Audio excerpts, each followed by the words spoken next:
Good morning. We're in the middle of the Mittler Rebbe's Maimer, which is the base text, the foundational text, on which is based the Hemshech Chaim Beis, the end of Hemshech Chaim Beis. And we are on page, in the Mittler Rebbe's Maimer, on page 396. 395, sorry, page 395, the end of the paragraph on 395. And we're learning all in the context of the explanation of Ner Mitzvah v'Torah Ner Mitzvah, which continues from Ner Hashem Nishmas Adam, the power that a mitzvah gives to the neshama to do its work and fulfilling its mission of transforming the guf and nefesh habamis, the body and the animal soul, as well as the general world, the physical world, to make it into a divine. The animal soul should also have divine love.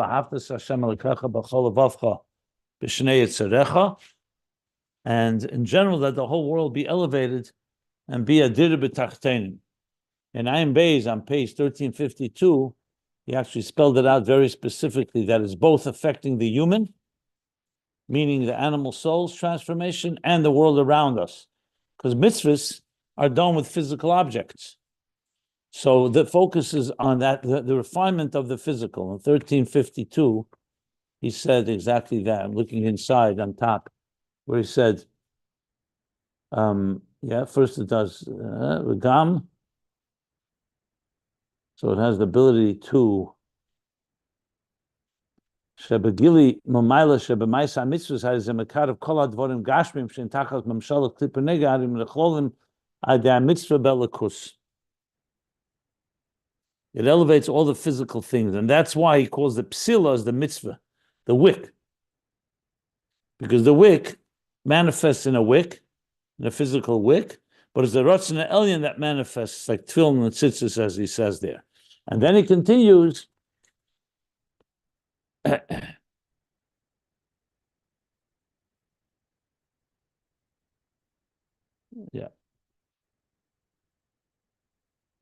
Then he continues that the gam. Then he says, "Yesh ba mitzvahs gula pratis lahalis es nefesh habamis, l'kasher be'erein sof baruch hu."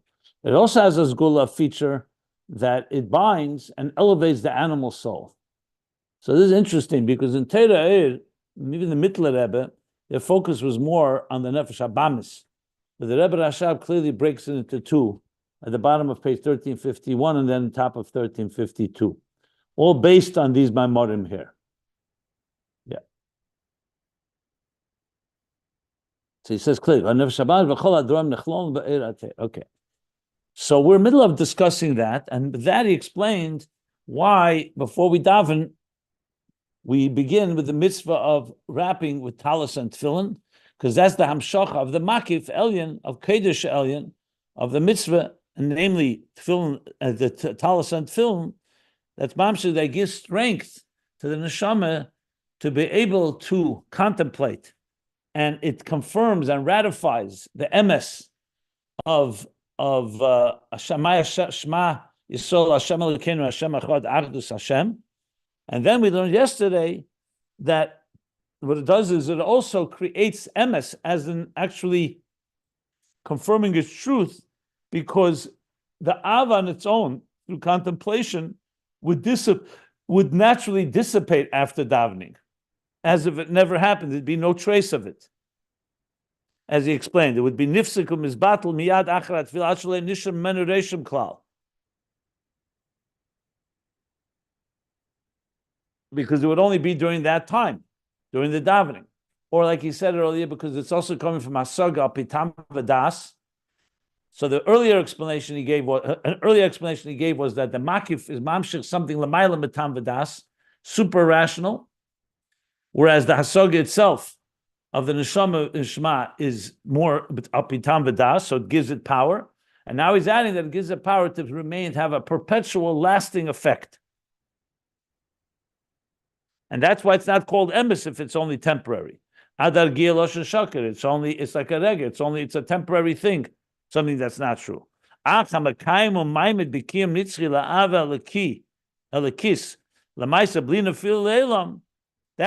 from the koyach of the Makif Elyon, to give it that permanence, that sustainable, perpetual power.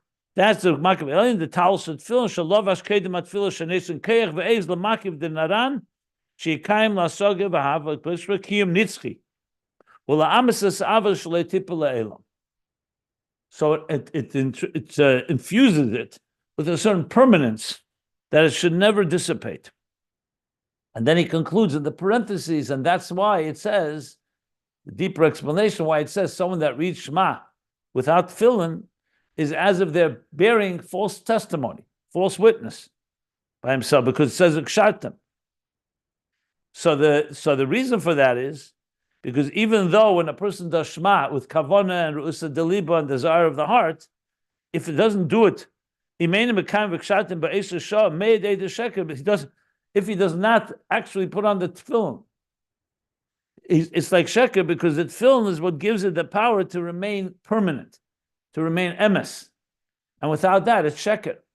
Like he said, sheker means anything that only lasts temporarily is considered sheker, false. Which is compared to all the Torah mitzvahs.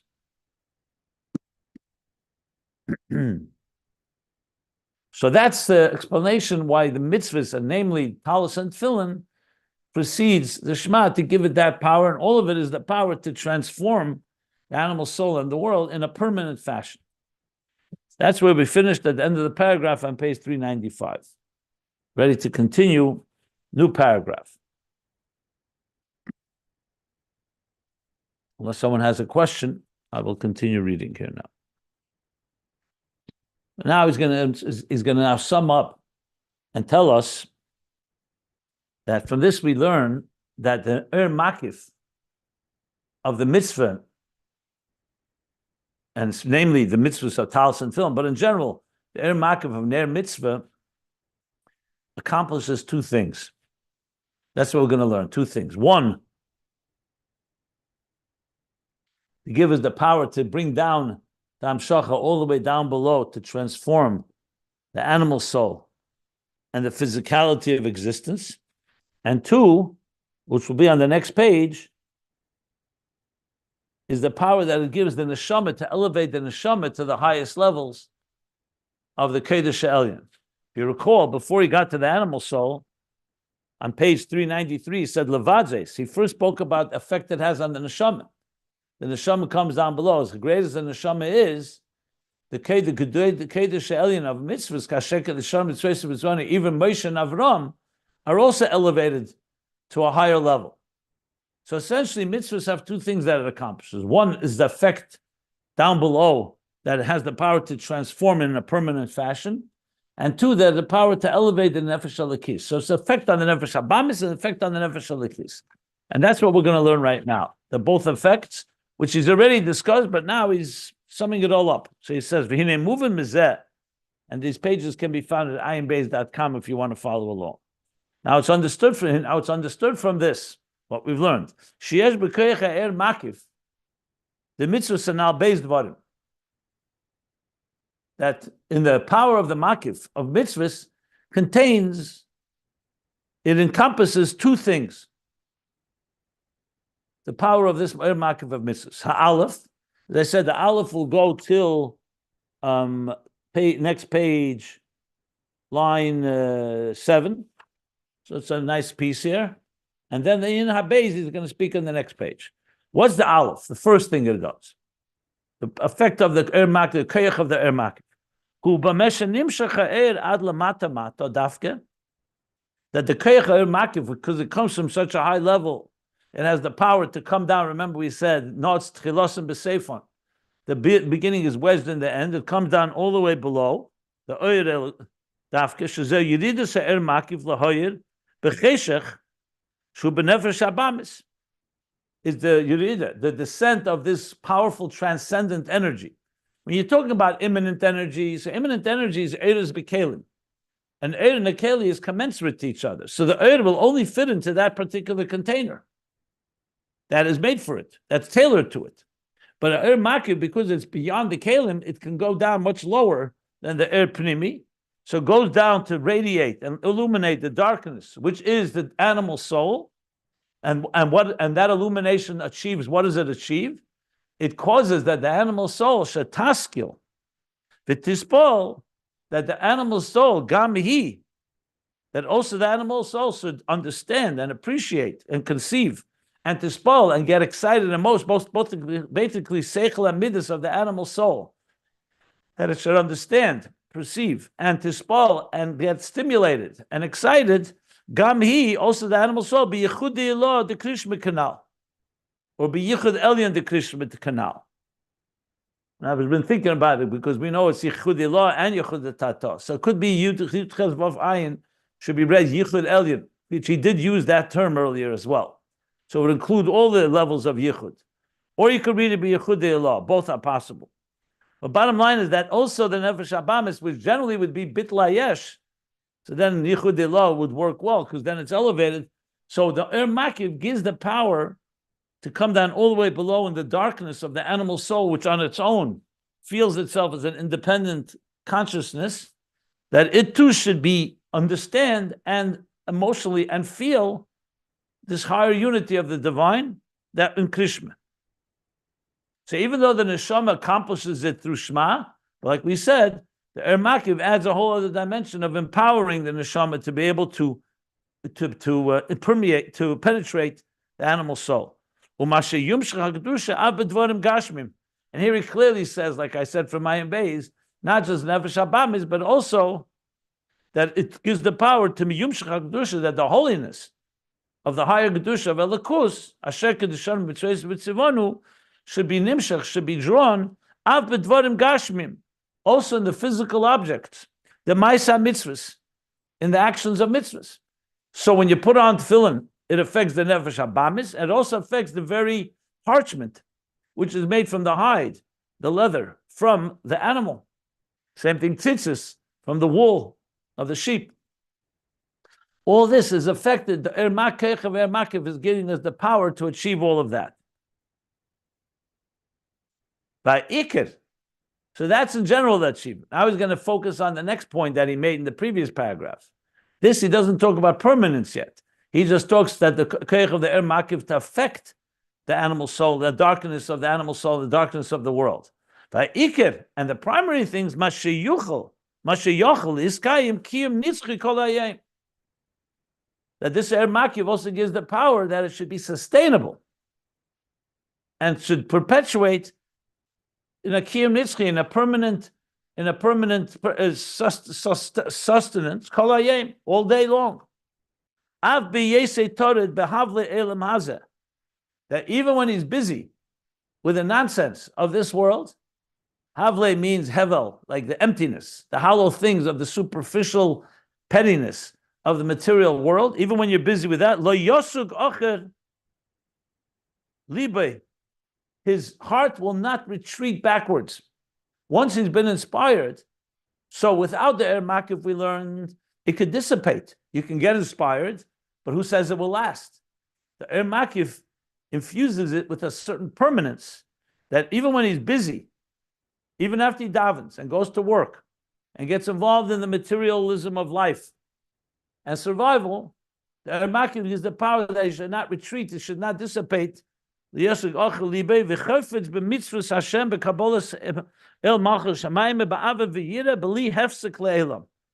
he should desire to do the mitzvahs of Hashem with Kabbalas El Machal Shemayim, with the accepting the yoke of heaven, the sovereignty of heaven, with love and reverence, without any interruption ever. Without any interruption. That's the power that the Makif adds into the process. And that's an ikir. No, the first point he made, you could argue also Shema itself, even without the mitzvahs, also has some effect on the animal soul. However, with the mitzvahs, it gives it lots more effect, like we spoke about the soldier with ammunition, with artillery. But now the ikir, he says that it gives it a permanence, like we learned in the previous paragraph. And he spells out clearly that it should affect. He adds now, Before he just said that it should last all day. Now he says, even when we're busy with the havle elamaza, which is an expression with the nonsense, with the pettiness, with the impermanent things of material life. Okay. Any questions on this piece? I think it's pretty clear. So this is all the first impact of koyach of Makif of Mitzvos. V'afal pi, he qualifies now. V'afal pi sha'avel lekish shebekrish mecholfa v'avra. He's repeating what he said before. Even though on its own, the divine love in Shema, cholfa v'avra gets changes and avra passes. But the power of the Torah of mitzvahs miskayemes lemaisa v'avra miskayemes lemaisa rak mitzap chinas makiv the talis and film shekedim krish canal. So in other words, though the avalekis on its own is cholfa v'avra miskayemes lemaisa the talis and film that precedes the Shema and davening caused it to be preserved in action only due to the makiv. In other words, without it, it would dissipate, which comes before Shema.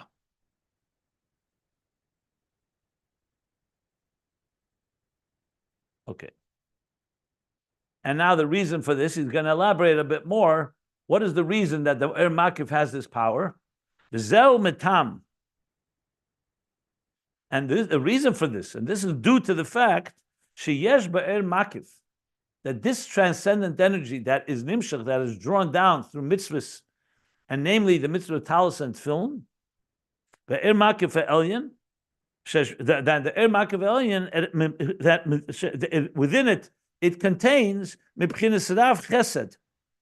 So he's introducing now another concept, the concept of Rav Chesed. Let's explain first before I read inside. So we know Chesed is kindness, is love. When you show love to someone, that's hamshacha. You're extending yourself to someone. Love comes with whatever you're ready to offer to a person that you love. You help them, you support them, you nurture them. Same thing lamaila. This chesed elyon. The Eibishter gives chesed. He's mamshech chesed. When he's kind to us, the blessings of life, of health, of happiness, of parnasa, children, nachas, and so on. Then there's a level called Rav Chesed. Chesed of Atzilus is called Chesed Stam. Chesed Elyon. Not Stam as in its meaning, it's a powerful Chesed. Rav Chesed is coming from AdHamtz higher than Ishtalshlus. It's called the abundance of Chesed, Rav Chesed. So he's saying that Makif contains in it the level of Rav Chesed. The Yamin Ha'elyon, that's coming from the right, the supernal right side of above. Just like below, we have everything, there's right and left, the right arm, the left arm. So Chesed is on the right, Gvur is on the left. Chesed is a transmission of love and kindness and generosity. So here's the Amshach of Rav Chesed of the Min Ha'elyon. And what level is that? B'chinas Yamin Mekareves. We say, Smel Dechi Yamin Mekareves. With my right arm, I bring you closer. I embrace you. Shemispashet lemata mata ad moed. So chesed in general, that's the whole point of chesed, like water. It flows downward. Rav chesed, which is even higher than regular chesed, is mispashet, extends below ad moed. Very much so.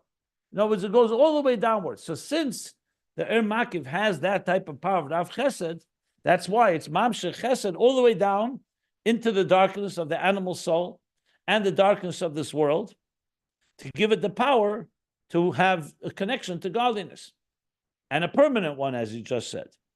So he's adding now a little more and explaining what the level of Makif contains within it. V'hainu, and this means Kamosha Kosav Yaminei Techapkeni. And his right arm Techapkeni, he embraces me. With his right arm, he embraces me. It says Smeili Tachlis L'Reishi, the pasuk in Shir Hashirim. His left arm is beneath my head. V'yaminei techapkeni, with his right arm he embraces me. So you see, yamin, chesed, is a form of embrace.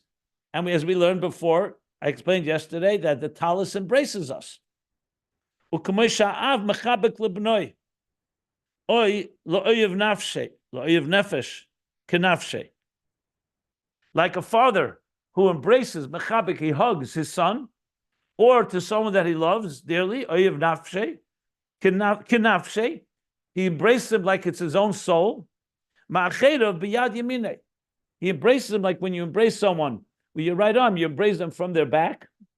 That's called a hug. Dafke. Dafke with your right arm. Shechibuk zeh ma'acherav. He's now emphasizing you don't just embrace them, you hold their arms. You embrace them entirely, you put your arm, you wrap your arm around them. So he says, what is the emphasis of ma'acherav, to wrap the arm around, to wrap your right arm around them? Meira, that indicates shemechapke mekarev love biyamin zeh lebilti yuchel losig ocher. If a person would just hold on to your arms, let's say, or to a part of you, so fine, that's a hug and an embrace is powerful. But if you also embrace the back of somebody, you're also causing them not to be able to retreat. Because you're both things, the losig ocher means to retreat. The ocher is the acharaim, is the back. You can't retreat back, like you said before. You want it to be permanent. So even physically, when you embrace someone partially, in a way they can break out of your hug.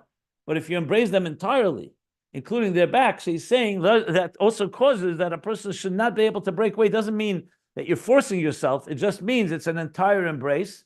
And what it means beruchni is that the ocher, that usually when you have a love that can dissipate, means it retreats afterwards. So he says, "Lo lebilti yochel losig ocher memena le'elam." It should never be able to retreat back. That's the emphasis of embracing someone, also their back, that even their backside, even the side that would have been less, the punim is the face. The ocher is more so-called the backside, which is a lower level, that should not be able to go back to regular life, like he said, after a person goes to work, and it would dissipate.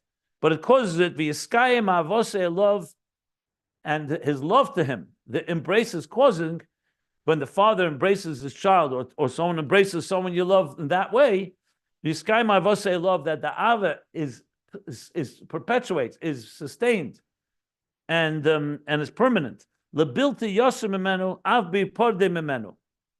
In a way that it should never leave him, even when they separate afterwards. So even after the embrace, and even if they both part ways, the hug has left a permanent effect on the person you love. And the love in that hug has left a permanent effect. And the Moshe will explain that's what this hug and embrace accomplishes, he says. Now, I know physically you could say, 1 second, you could hug someone, and who says it remains? The person could also forget afterwards. But in Ruchnius, obviously a hug is more than just a kind gesture. It demonstrates you fully encompassed, you fully embrace someone in that sense that has that effect that even when they separate, it still remains the effect of the love. That's what the real meaning of a true hug and embrace is. And that's the emphasis, that this is the idea of the hug, that you're hugging him from the back of his body, not just the front. You're embracing his entirely, which emphasizes that there's no part of him that is capable of what's the word I want to use? Escaping the hug. I don't know if escaping is the right. No part of him is capable of being outside of that hug. That's machere gufa dafke. That's the moshel. What's the nimshul in the moral? The kachul lamaila, and just as it is physically, the same thing it is lamaila above. B'bchinas chibuk diyamin, in the level of embrace with the right side, with the right hand, mimina elyon, with the supernal right dimension of above, of chesed of above. Next page, 396. Shu b'chinas avarabba. It's a level of great love of avarabba, helyena, a higher, great, powerful love, intense love. Shenimsheches b'chinas makif ala adam. It's not just a primius dikin, not just one that is commensurate and limited. It's coming from the b'china makif ala adam. It's coming from a makif that completely surrounds the person. Gam b'nefesh haba mishalei. That's the acherai. Not only it embraces the divine soul, it embraces also the back, which is the animal soul. Ukamaisa hagashbi. mitzvahs. Like when a person does mitzvahs, when a person actually does mitzvahs, these mitzvahs become a lavush, a thing that embraces, like a garment that embraces him. She is kaim, she is kaim bilte yanata v'yosug ocher libe le'elam. So the mitzvahs, since they manifest in a physical action, that creates a permanence that doesn't allow him to wander and to waver and to retreat, and his heart should retreat forever. Av b'yesei torov, again, ba'acharayim v'chitzeni is the gufe. Even when he's busy with acharayim, with external superficial matters, b'acharayim v'chitzeni is the gufe. We're involved with the outer, the acharayim, the outer dimensions, the surface dimensions, the inferior dimensions of the external of the parts of his body. Meaning, when he's involved in material life, which is the acharayim of a person, the hug of the mitzvah also embraces that. The makif of the mitzvah embraces also the nefesh habamis, also the acharayim, in a way that leaves a permanent effect. Lefi she'er makif zeh, because this transcendent energy nase min ha-mitzvahs atzmon shalamaylo. Because this air makif is not just an energy; it's made of. What is it comprised of? Of mitzvahs, of mamish of mitzvahs themselves, from above. Zeu pnimius bechinas the rotzna elyon. Because the mitzvah, whether it's talis or tefillin, is not just a command. It's just the pnimius of rotzna elyon. This is the inner desire, God, divine desire, or the higher desire of God, that He wants this mitzvah. So when you're doing this mitzvah, it's an air makif that is connecting you to God's very will. That's what He wants you to do. So He's giving you power from that place. So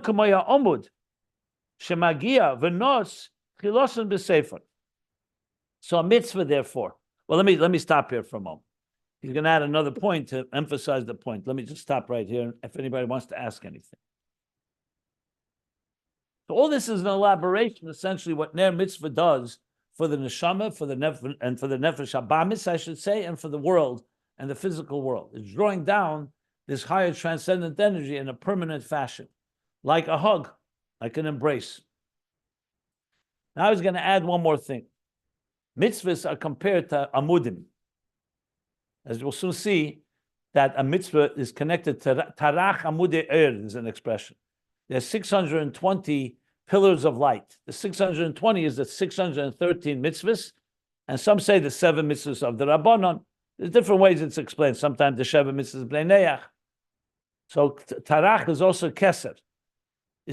So he's going to explain now why is a mitzvah compared to an amud, a pillar, because a pillar does exactly what we're describing here. It draws from the highest to the lowest. That's what a pillar does. That even when you're below, you're connected. The pillar is drawn down. So he says now, "Shezeu kamaya amud shemagia." This is like a pillar that reaches the north. Trilosan b'seifan. The beginning of the pillar is wedged into the end. The pillar doesn't remember. That's the whole point of a pillar. That the same pillar above all the way comes downward, from the top down. That's the level of keser, makif. Keser is makif, it's transcendent. Keser is the same letters, Tav Resh Chof, as 620, which is the 620 letters keser, amudei er, pillars of light.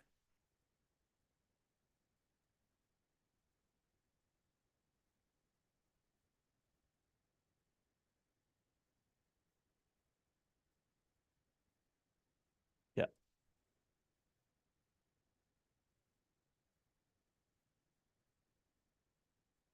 And now he brings a raya from a pasuk. Anybody want to ask anything before I continue? Because we've covered a little ground here. Let me just 1 second. I want to just bring a sefer here. 1 second.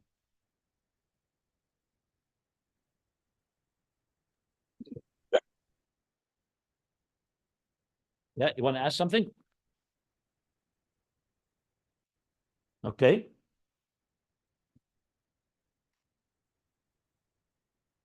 Says Kosov, like it says in the pasuk in Tehillim, and they give us the source. Hey Yud Gimel, I believe it is 5:13.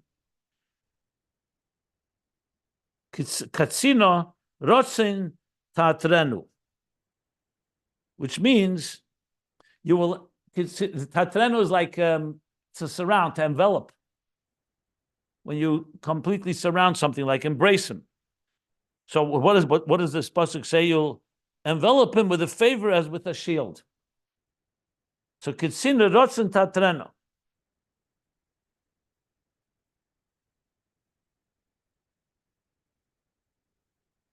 So tzina is a shield, and you'll embrace him with favor. Rotzen means to rotzen atev, like with favor, like a shield. So you see here the concept of embracing.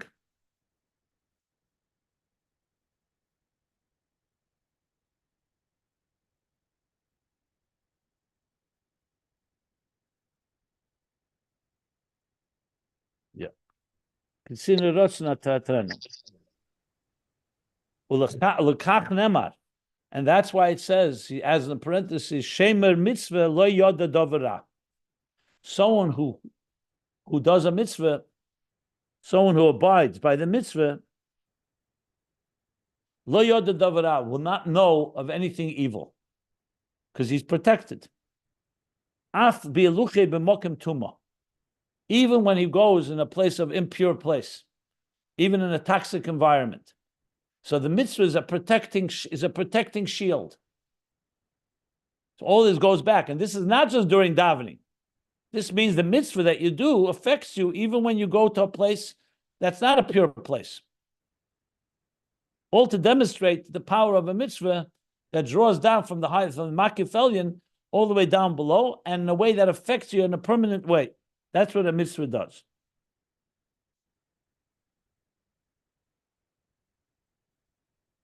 And the parenthesis should most likely end after the word chulu.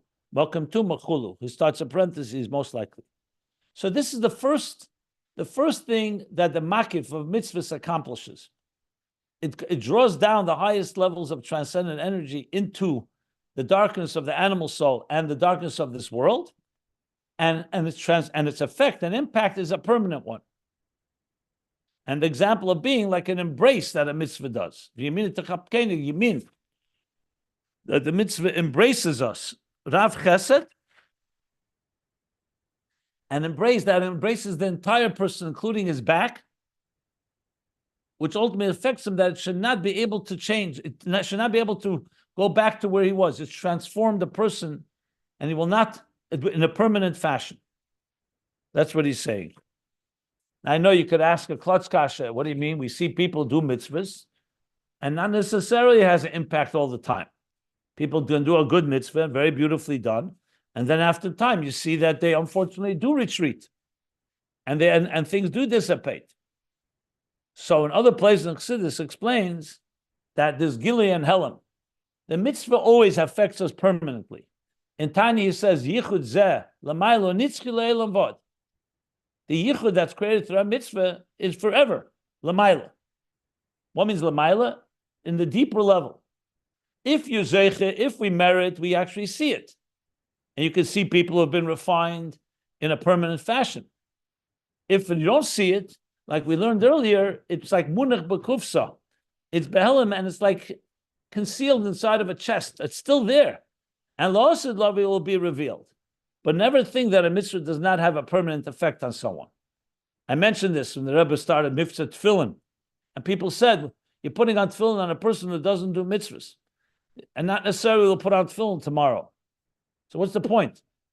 A mitzvah is ever ratzon Hashem. That's why we say mitzvah geredes mitzvah. One mitzvah draws another mitzvah. Drags another mitzvah. Because that's the zgula, that's the feature of a mitzvah. It's ratzon elyon. When a person does a mitzvah, you're drawing down the will of God in your life. It's not just a nice act, not just a nice human ethical behavior. It's a divine place from Kedusha elyon, from Asmus, like he said, Primius Asmus Ein Sof in your life. So if you are zeicha merit and you put work into it, you see the perpetual effect. But even if not, that doesn't mean it does not have a permanent effect. That's why he said, if you remember when he said, Kol Yisrael Yeshlam Chelik Leilam Haba, he brought a raya to this earlier when we learned it in the bottom of page 393. He said, Raya Lezem Eilam Haba. That Kol Yisrael Yeshlom Chelik. Even Pesha Yisrael have a Chelik Elam Haba. If a mitzvah is permanent, is temporary, how can you say maybe they did a mitzvah and then it dissipated? No, nothing dissipates.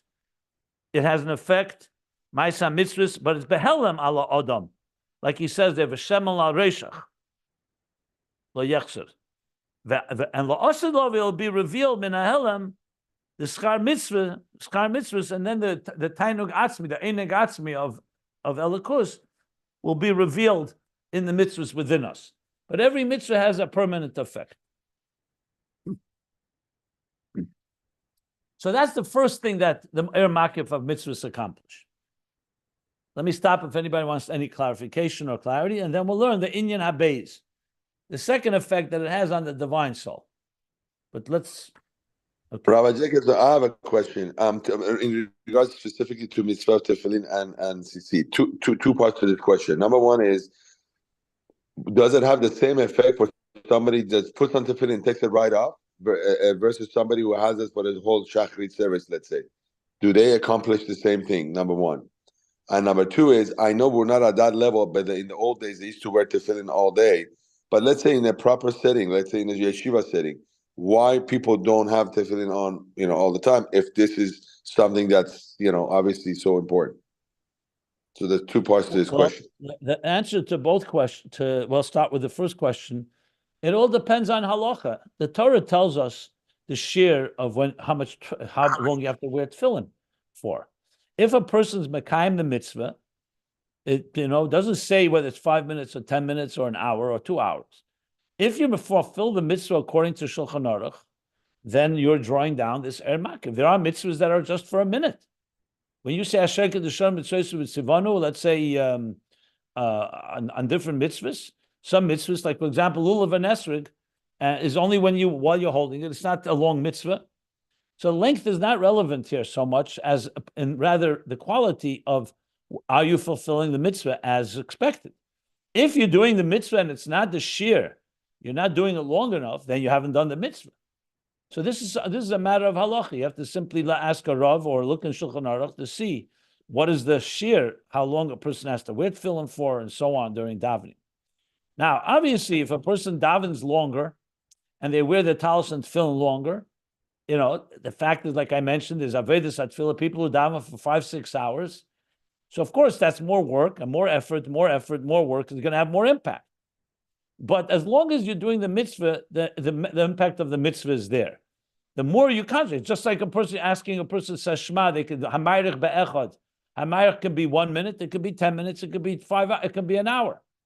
So it all comes down to, firstly, you have to do at least the minimum, and then the more you do, the more effect it's going to have. Like any exercise, when you exercise, let's say your body, someone will say, "I took a walk." How long did you walk for? 30 seconds. So you can imagine it's probably not going to have much impact. But when a person works 30 minutes, another person walks 60 minutes, obviously the longer you walk, the more effect the exercise will have on you. As far as this, why people, it's already the Sfarim that talk about this.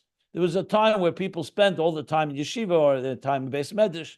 Today it's not so practical because people go home and they're not really around all the time. And when they're learning, should they be wearing tefillin while they learn? So in some places you see Bachrim or Yungalite, Kail Yungalite, wear tefillin, at least tefillin shel Rosh, part of the time.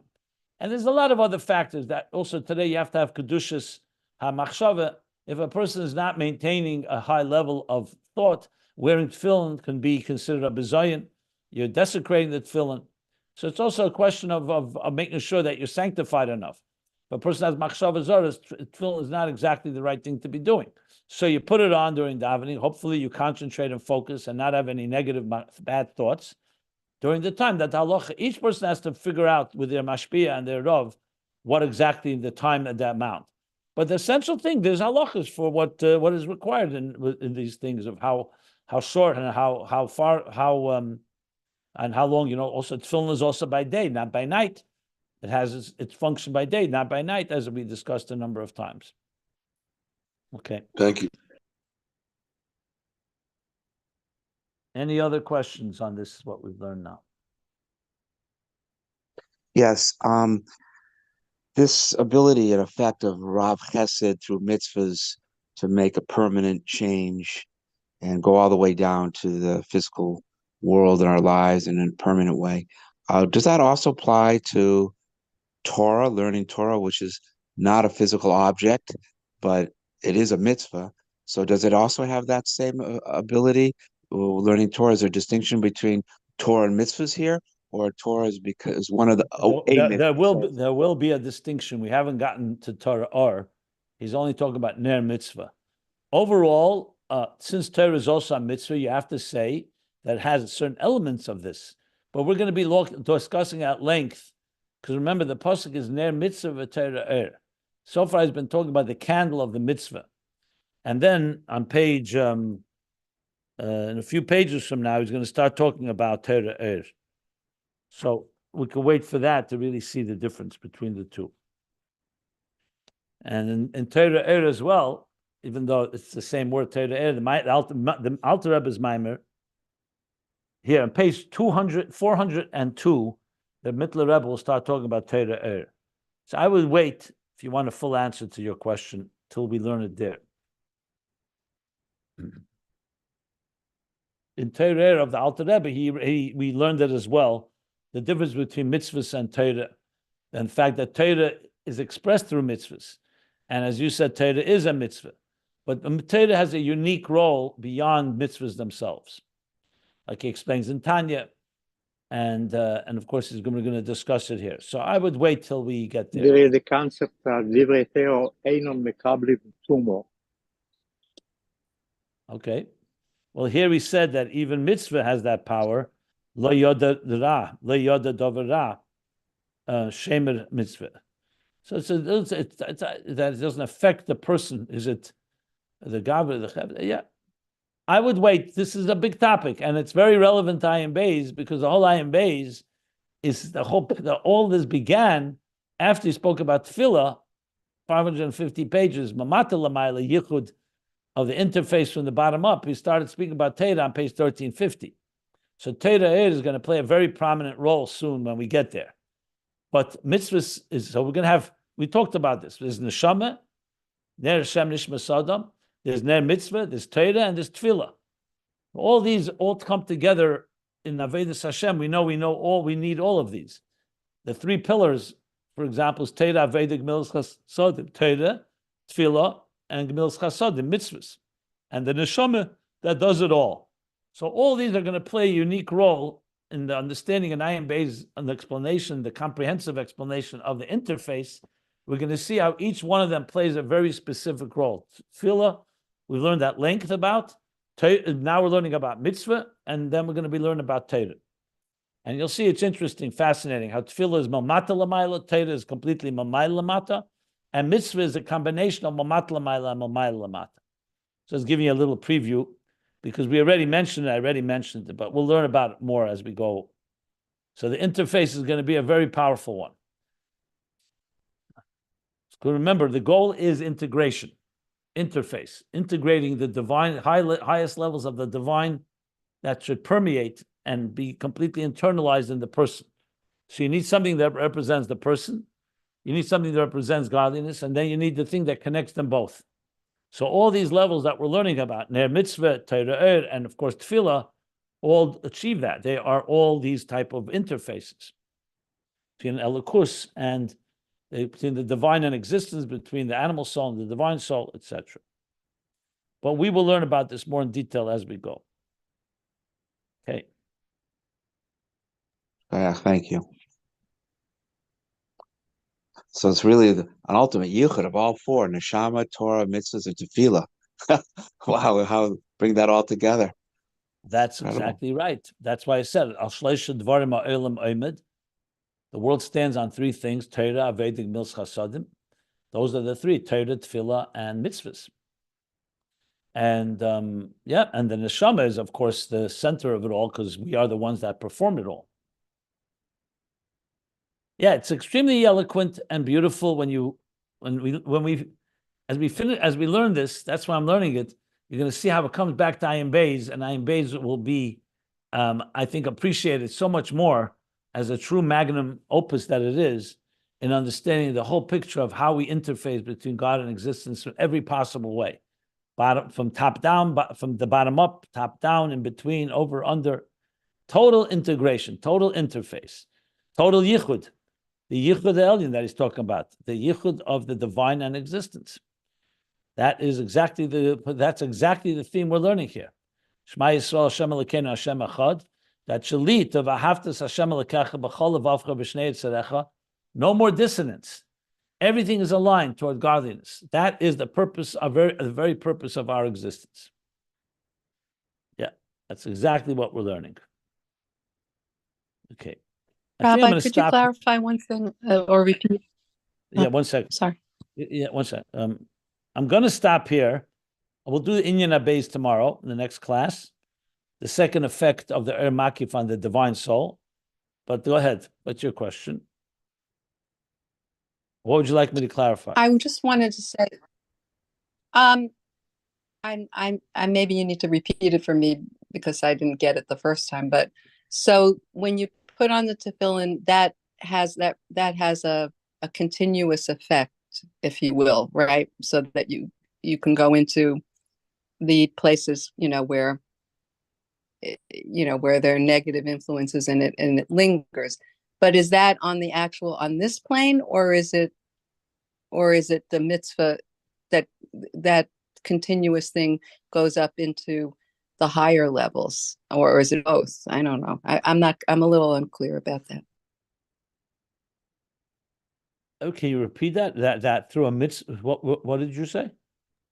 I'm sorry. You said that when you put on tefillin, right?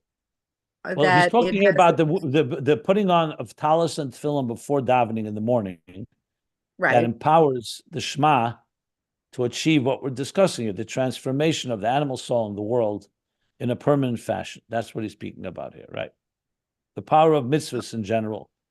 And specifically, he was talking about talis and tefillin in the morning before davening. Correct. Right.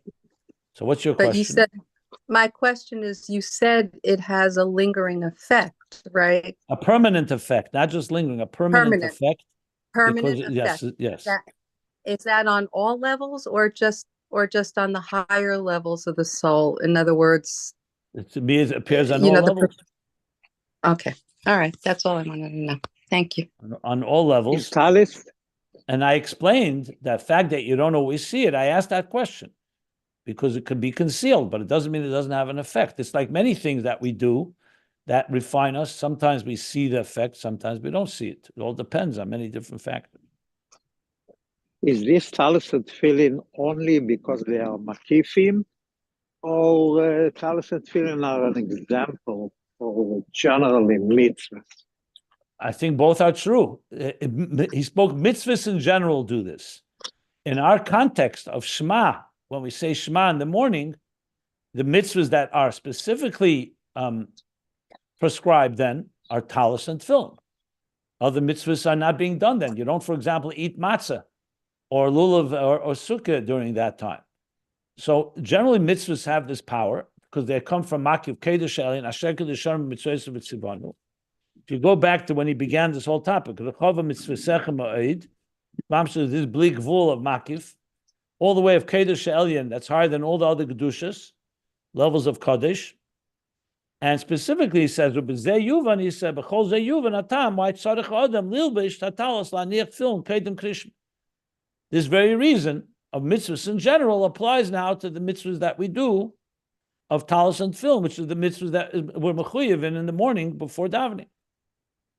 So, which is bringing us back to the theme here, relevant to our theme here, of the issue of Shema and so on. So, both are correct. It's mitzvahs in general, and here specifically the mitzvahs of talis and film.